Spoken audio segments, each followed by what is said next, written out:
Ladies and gentlemen, boys and girls, welcome everyone to the main event of the evening.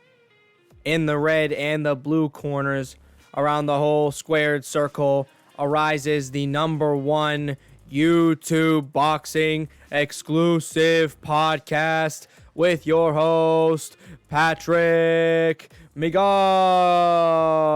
Yes, that's right, folks. We have done it. We've made it. We've made it to the big leagues. It is time.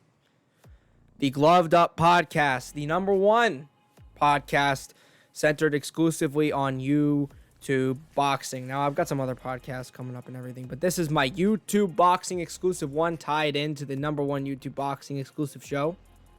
So I guess you can say this is kind of a tie-in. Like the spin-off that was maybe even possibly better than the original show. The reason why I'm doing a podcast today is because YouTube boxing is a complete mess. There's a lot we want to talk about today, including Awesome Mcbroom versus Gibb, FaZe Temperr versus King Kenny. Deji has an announcement tomorrow. Let's start off with that. Deji has an announcement coming tomorrow. He released a video the other day talking about Bryce Hall and I think the Island Boys and Alex Wasabi. Now, one thing we do know is that Alex Wasabi is the backup if Deji does not find another opponent for Showstars. So that means there is a lot that we have to discuss when it comes to that. I think that Deji is going to end up fighting Alex Wasabi. I know a couple people I was talking to earlier today was talking about this. I do not think there is really anyone out there that I would rather fight if I was Deji than Alex Wasabi. Deji needs a win more than anyone in YouTube boxing has ever needed a win before. If Jake Paul lost his first fight to Deji, no one would care. Jake Paul probably wouldn't be nearly as popular as he was today, but he would definitely bounce back. Definitely better than Deji bounced back from his loss. And I think that Jake would have continued on with boxing because it wasn't a good time. There was a good time jump to when Jake Paul actually started fighting again in comparison to when he fought Deji. I think it was like a year. And there was no pandemic before that. So Jake Paul could have fought at any time. He was just, I guess he just didn't really like boxing as much as he thought he did prior to that. Or he was working on his skills. He could always do that. But Deji's going to end up fighting Wasabi. I think that everyone needs to start preparing themselves for a Deji versus Alex Wasabi fight. That is my Windows updates. Probably shouldn't say that on the podcast live. But yeah, I mean, I don't really know what to say. I feel like Deji needs to pick someone that he can win against. This is not the time to look like a badass. This is your time to look like a fighter. Because right now, no one really thinks that Deji could box. I believe in him. And not everybody else on the platform believes him. So he needs an easy win. He needs someone that's decently athletic. I mean, Alex Wasabi has been training. He hasn't been a complete bum. He's fought Stromedy. He competed in that little talent show contest, who's going to get into social gloves. So, I mean, Alex Wasabi can fight, and I definitely think that Deji has boxing ability. His whole problem is his cardio and his mental game. Boxing is all mental. Boxing is mental to the fullest degree. You have to be ready to get in there. You have to be ready mentally every single time. Listen, you could go in there looking like a bum and win. As long as you believe in yourself and you go in there and you're like, yes, I am mentally prepared for a fight. Deji was not mentally prepared for a fight. His team fucked him over. Everyone knows that. So, should Deji be fighting Bryce Hall? I don't know. That's an easy win too. But fighting Slim is not an easy win. I think that Slim would actually fuck Deji up. So get another fight first, and then fight Slim. Maybe 2 fights, because I think that Deji has better boxing ability than Slim. I just think he needs to show it more, because he was winning against Vinny on the cards, on the judges probably. He was more active. He was landing more shots in social gloves, but then he just quit and took a knee. So let's think about this for a second. If Deji comes in here with good cardio, he could beat Alex Wasabi, no problem. He could probably beat half the guys on the YouTube boxing roster. He just needs to go out there and try. Even if you had no gas, guys who just don't have quit in them are going to keep fighting and throwing fists until the ref calls it off. And then you start throwing fists at the ref, and the ref tells you no, don't go on. So we'll see. I think that Deji's actually going to come out with an announcement that there's going to be a fight tomorrow. Just say somebody, anybody. Please, all the YouTube boxing fans out there. Because YouTube boxing is a mess right now, and I guess we'll get into that next. I wanted to talk about this real quick before we move on, talking about Austin Mcbroom, FaZe Temperr, Socials Knockout 3, Floyd Mayweather versus fucking Moneykicks on a tennis court in the sky in Dubai. We'll talk about that too, and how I feel about that. But I feel like this is going to be a good message to the YouTube boxing community. This is going to be a good segue into what I'm talking about, and that is how we should be approaching and talking about these YouTube boxing fights. Because it's easy to talk shit and go on here and say that person sucks, this person sucks. I've done it too. Because, the internet is just a place where you duke it out and you shit talk it with people. And as much as we try to sugarcoat it, the internet isn't real life. Talking shit is kind of part of the game. You got to have a smart, quippy mouth to survive on these websites. You need to be able to outsmart them. So, talking shit about people's boxing ability, especially YouTube fighters, is not a problem. But if you've never strapped up the gloves before, that's a different story. Even if you so much as train in your backyard, you will understand what it's like to actually fight. When you get punched in the face for the first time, you're going to really know if this is for you. I remember the first time that I got punched in the face. We were just duking it out, backyard, scrapping in the backyard, fighting with gardening gloves. And my friend, who's no longer my friend anymore, he brought over some 16-ounce training gloves from like 1980. And a pair of kid gloves that had like no padding, and I was fighting my friend Matthew, and he cracked me right in the fucking face, and I dropped to the ground, and I remember getting so heated, getting punched in the face. I started throwing fucking haymakers at him, then he hit me with a nice fucking shot. And I gotta tell you, man, listen, you can't play boxing. All these people who are on here telling you that you can't play boxing, they're legit. So that kind of that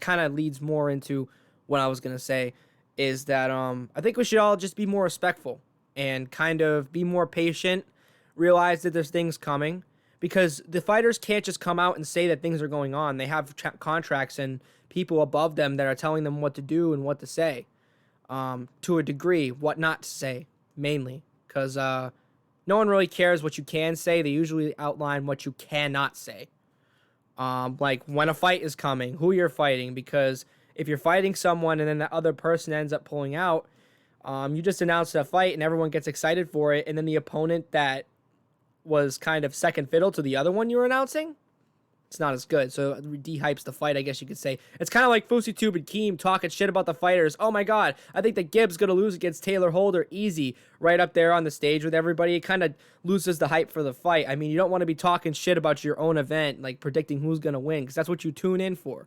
You gotta hype it up. Oh, who's gonna win? Even though there's probably a good guess who's gonna win, you gotta hype it up. Like, oh my god, is Logan actually gonna beat Floyd Mayweather? No one actually believed that Logan was gonna beat Floyd Mayweather. I was probably one of the only people that actually believed there was a possibility of it happening. So just keep an open mind. Just keep an open mind is all I'm gonna say. But I guess I'm gonna stop saying segues. That's not my word. That's just not my word. That leads into my next topic. Austin Mcbroom versus Gibb. There's a lot of people talking about Austin Mcbroom versus Gibb. Apparently this fight is kind of semi-confirmed because Austin Mcbroom kind of thinks that the world revolves around him, and whatever he says kind of goes. He says that he comes on here, he's like, I'm going to embarrass Gibb and then fight KSI. Well, you got to get on the card first. You see, everyone doesn't really understand this, but Austin Mcbroom is not really the A side. He doesn't have as much say as everybody thinks he does. Because, he is not in good faith with the community. Everyone thinks he's a scammer because he scammed fighters and everybody else out of a shit ton of money, didn't pay anyone, ran away with the money, and now he's getting evicted from his house. And now he has to figure out a way to make a quick bag. Now listen, I think that Austin Mcbroom has enough money to feed his kids for an eternity and generations to come, but making a quick bag is definitely not on his terms, but he definitely wants everything to revolve around him. So he wants to put on the event. He wants to be the A side. It wants to be Austin Mcbroom versus Gibb versus Austin Mcbroom, if you get what I'm saying. He doesn't want to be the enemy. He wants to be the big guy, the hero that's going to come in and stop the UK bad guys, Gib and KSI. But that's not really how it works. Austin Mcbroom is kind of public enemy number one when it comes to the YouTube boxing scene. Everyone thinks he's better than he thinks he is. I'm saying right now that the reason why he looked good was because he fought a punching bag in Bryce Hall. But the thing is, right, Austin is athletic and he might be a little bit good. I'm not going to go into everything, but everyone thinks that Austin Mcbroom is a genie because he could fucking switch stances. It's not fucking rocket science. It's actually stupid. If you're learning boxing, you don't want to switch stances because it's going to leave you open to get caught. That's stupid. You want to stay learning one stance, and then when you get more advanced, you learn things like the Philly shell. You learn fucking crazy combos. You kind of adjust your own fighting style into the boxing fundamentals. When you're starting off, you want to keep everything straight. Throw a left like this, throw a right like that, you know? You don't want to go crazy like, oh, I'm going to throw 3 rights, and then I'm going to throw an uppercut, and then fucking push him into the ropes, and then go bam. That's not how it works. You can dream all you fucking want, but how it goes actually in the fight is you go in there and you're fighting another man. So that's my rant over. But Austin Mcbroom did come on and did say that he wants to fight Gib, and Gib wants to fight Austin Mcbroom to avenge everybody for fucking social gloves, and more power fucking to him. More power fucking to him, because I hate Austin Mcbroom. I hate that muffin top looking motherfucker, and I hope he hits the fucking bricks against Gib. The problem is with Austin Mcbroom is that he doesn't realize that Gib is going to give him a tough night due to how Gib fights. It doesn't matter how hard Gib throws. It matters how much he's throwing. If he's throwing that much, it's going to be hard to fucking hit him, especially for someone who like Gib, who's been training longer than Austin. And Austin definitely has not been training through this. I mean, he can act like that as much as he wants, but he hasn't said anything. He has a big fucking boxing ring in his backyard, but does he use it? Who knows? I feel like someone with like Austin who has a big ego would be posting footage left and right, because that's what he was doing during social gloves. I'm not going to be given a big prediction on this because I think there's a lot of developments on this, and plus this fight isn't even confirmed, but the chance of it getting confirmed is probably 80% now. I think that Austin is starting to fold under the pressure. I think it's starting to get to him, so we'll see how it goes. We'll see how it goes. I think it's going to be fantastic. I think it's going to be a fantastic fight if they do fight some of the biggest names in the fucking space right now. Everyone knows who Gib is. He fought Jake Paul. Everyone knows who Austin Mcbroom is because of social gloves and the controversy behind it. So let's see it happen. Let's see it happen. FaZe Temperr versus King Kenny apparently has been confirmed for Showstars.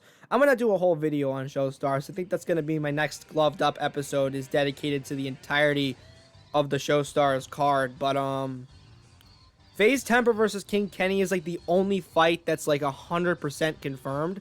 So what we're going to do on this right now is we're going to actually go and watch some footage. We're going to go watch some footage of the both of them. Some of it's old, some of it's new. I just looked up a video on YouTube, so fucking kill me if you want to, but let's see how it goes.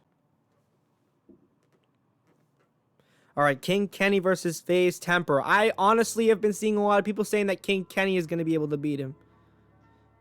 So which one's Kenny? I think Kenny is definitely the more trimmed one if he's getting ready for a fight, so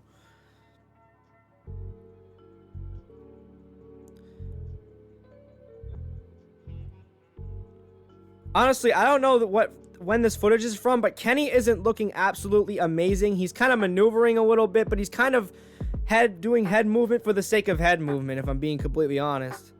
He's getting caught. Okay, that seems like a more of a recent footage. He's acting a lot more aggressive. I like to see that. He is getting caught, so the defense and the guard isn't great, but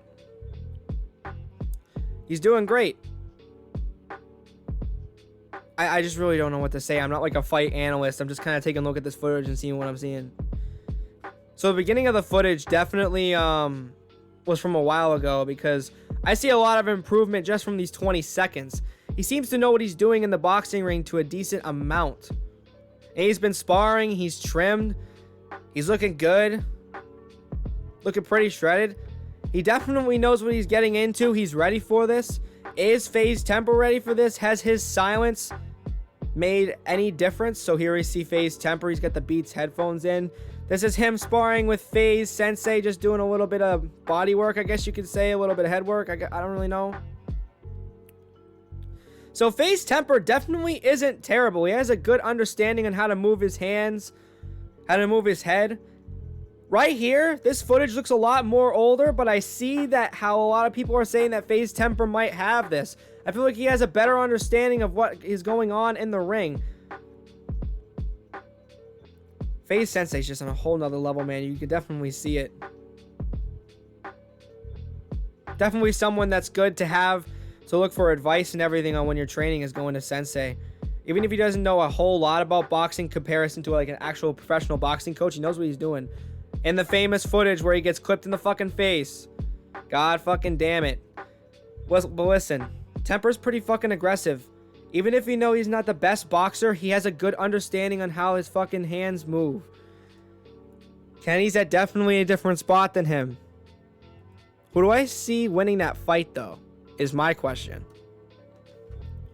Honestly, before I saw that footage, I thought that Kenny would have won. Especially from that footage that I only saw of Temperr of him getting clipped in the face. But that one footage of him training in the garage, you can even see just right there, he just seems to know how to move his hands, how to move his head. Even if it's at a slow rate, he knows what he's doing to a degree, and he knows what he needs to do to get better. Okay, I hope he's in a gym, and I hope he's working out, because King Kenny definitely is putting it on Temperr, putting the pressure on him. So we'll see what goes on with that. FaZe Temperr versus King Kenny. Honestly, I don't really know what to say right now, but right now I got to go for FaZe.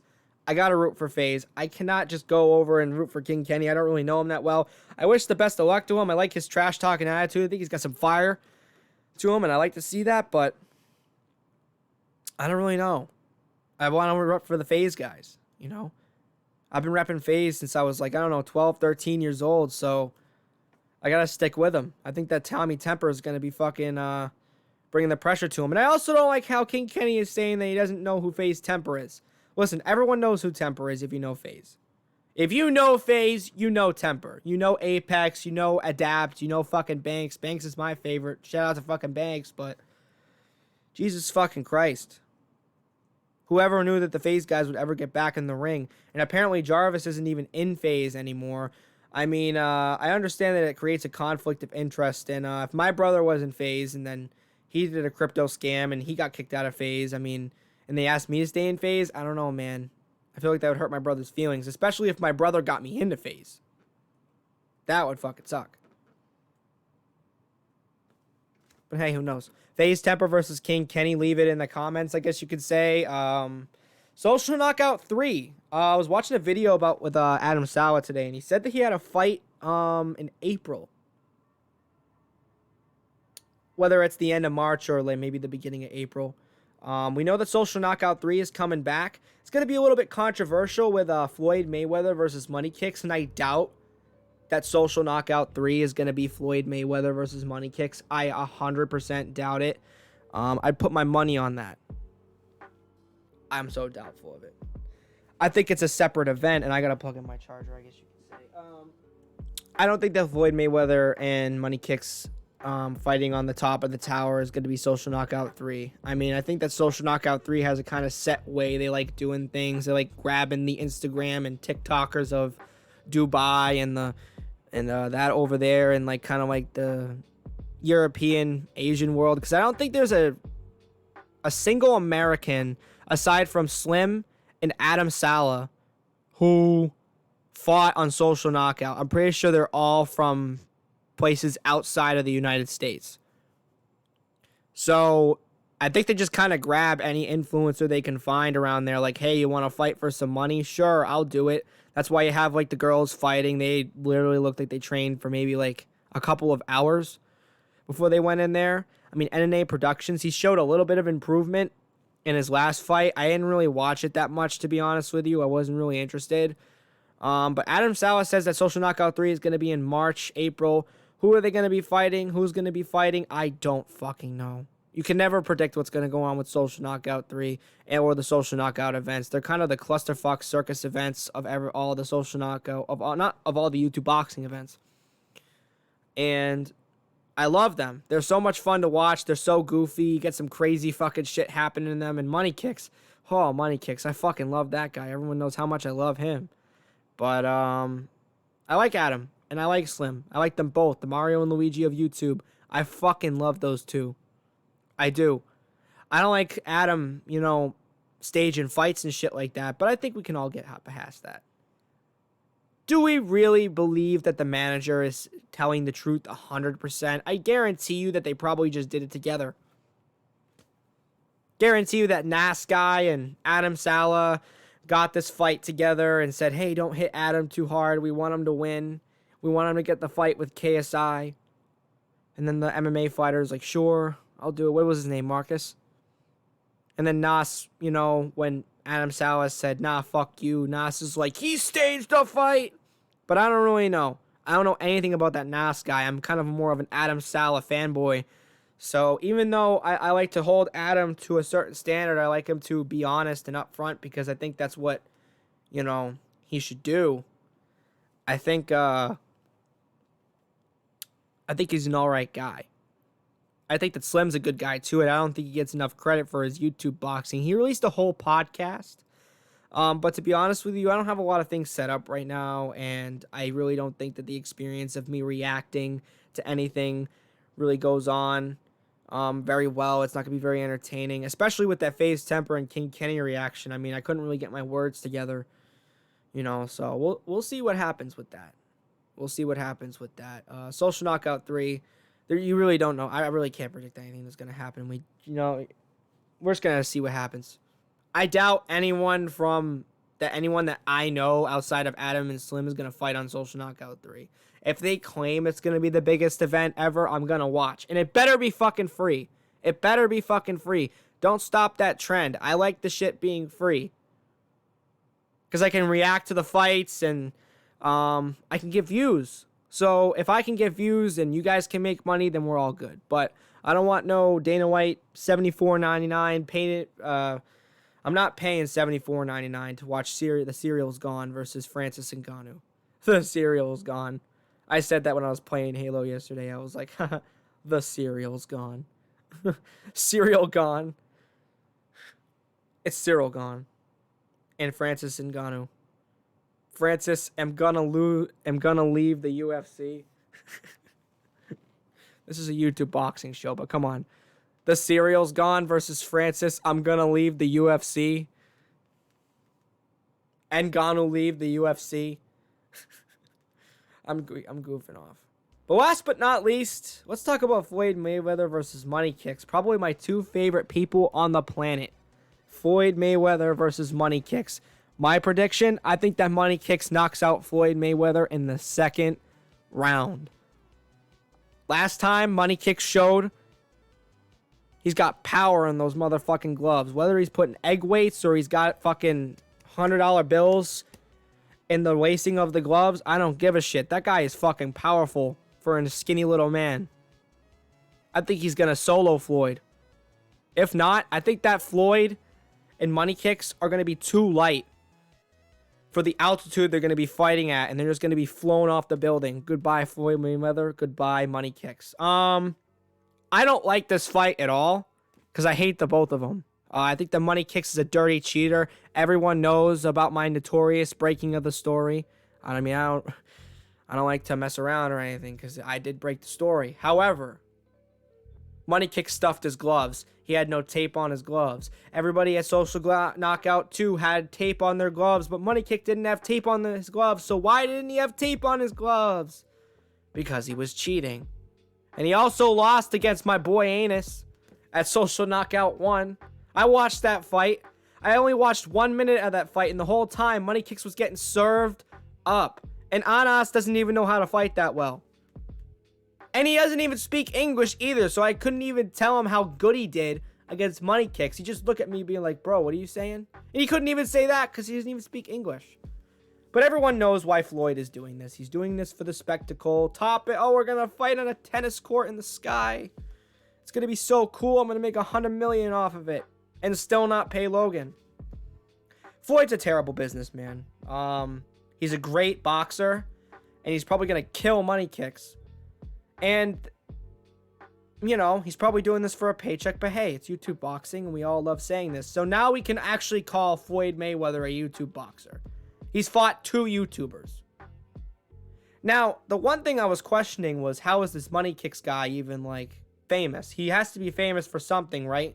Is he a TikToker? I tried looking him up. He has, like, I don't know, like 10K on YouTube, I'm pretty sure.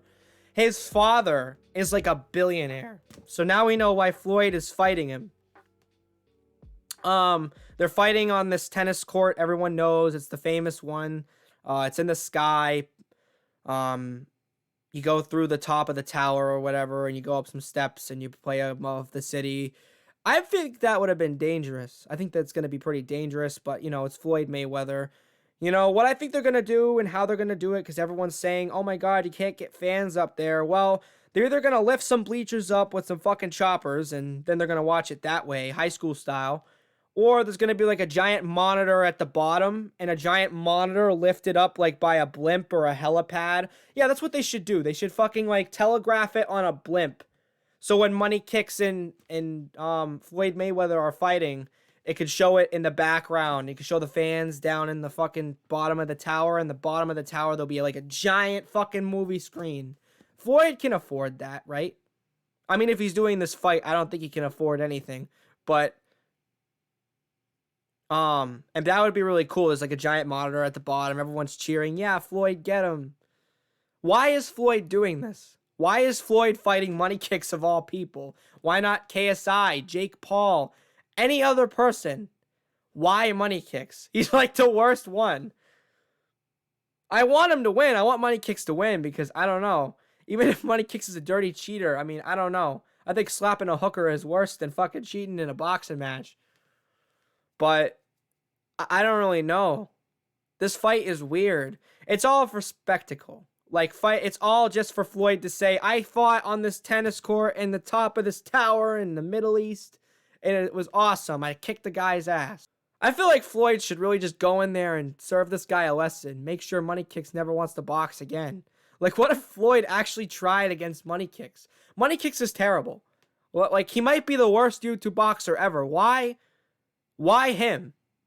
I just don't understand. Obviously, because his father's a billionaire, but why Moneykicks? You probably could get a better recognition and more money off of KSI pay-per-view style. Who's paying money who's paying money, anyone at all, to see Moneykicks fight? He literally probably walked up to his dad one time in his fucking super mega tower mansion. He probably owns the Burj Khalifa. He's like, Dad, I want a box. He's like, don't worry, son. I'll contact my friend. We'll get an event done right away. And then he wins. They rig it so he wins. And then Moneykicks comes back. He's like, Dad, I want to fight again. But this time, I want to win. Don't worry, son. We'll stuff your gloves this time. Then he comes back. He's like, don't worry, Dad. I might be the best boxer ever. I just knocked the motherfucker out cold. Did you see me? I want to fight Floyd Mayweather. Don't worry, son. I could definitely do that. How much should we offer him? 100 billion? 200 billion? It doesn't matter. I got like fucking $1 trillion. Let's call Floyd up right now. It'll be a fun fight for you, son. Watch his son get fucking thrown off the tower. Listen, I'm going to be watching this fight. I don't care who wins. This is like the first time I really just don't care who wins. Like, I was the motherfucker cheering at Social Knockout 1 for NNA Productions, being like, yeah, NNA, you get him! Fucking knockout Slim! That was wishful thinking. I didn't really like Slim at the time. But, that's the end of our show. I guess you could say that this is the first episode of our show. It was the first episode of our show. I mean, I can't really say that it might have or it might have been, but it's really fun. And next time it'll be a little bit more organized and we can go in depth with some more topics. But expect these clips up on my YouTube channel as well. This has been Gloved Up, the #1 YouTube boxing exclusive podcast, alongside the #1 YouTube boxing exclusive show. Follow, like, subscribe, do whatever you need to do.